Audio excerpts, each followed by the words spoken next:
10th max example 2.4. If the highest common factor of 210 and 55 is expressible in the form 55x minus 325, find x. இப்போ இது 210 and 55 இதனோட HCF கண்டுபிடிச்சோன்னா அது எந்த ஃபார்மில் express பண்ணலான்னு கொடுத்துருக்காங்கன்னா 55x minus 325 அப்படின்னா எக்ஸோட வேல்யூ என்னன்னு கண்டுபிடிக்கணும். ஸோ ஃபஸ்ட் நம்ம என்ன பண்ணிக்கலாம்னா HCF ஆஃப்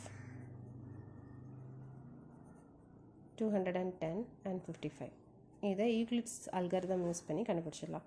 ஃபஸ்ட்டு 210 தான் நமக்கு டிவைடன். ஸோ இதை டிவைட் பண்ணும்போது 210 55. ஓகே, இதை நம்ம 3 டைம்ஸ் போட்டோன்னா நமக்கு 165 கிடைக்கும். இதோட ரிமைண்டர் 45 வந்துடும். ஸோ இதை எப்படி எழுதலாம்? அந்த லெம்மா ஃபார்மேட்டில் எழுதணுன்னா 55 into 3 + 45 வரும். ஸோ இந்த கேஸில் remainder not equal to 0. So நம்ம நெக்ஸ்ட் இதை கண்டினியூ பண்ணணும். 55 and 45 இந்த ரெண்டு நம்பர்ஸ் யூஸ் பண்ணிக்கலாம். So 55 is equal to 55 45 45 1 times 45 இங்கே ரிமைண்டர் 10 வரும். ஸோ இதை எப்படி எழுதிடலாம்? 45 into 1 + 10 தான் ரிமைண்டர். ஸோ இங்கேயுமே remainder not equal to 0.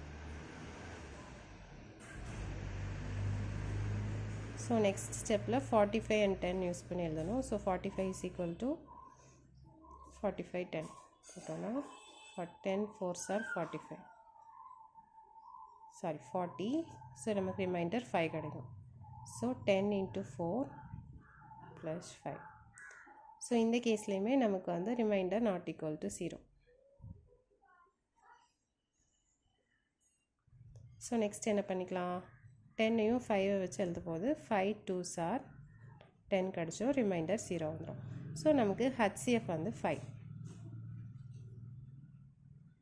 So கொஷினில் என்ன கொடுத்துருக்காங்கன்னா த ஹையஸ்ட் காமன் ஃபேக்டர், அதாவது HCF தான் நம்ம எந்த ஃபார்மில் எக்ஸ்ப்ரெஸ் பண்ணலான்னு கொடுத்துருக்காங்கன்னா 55x minus 325.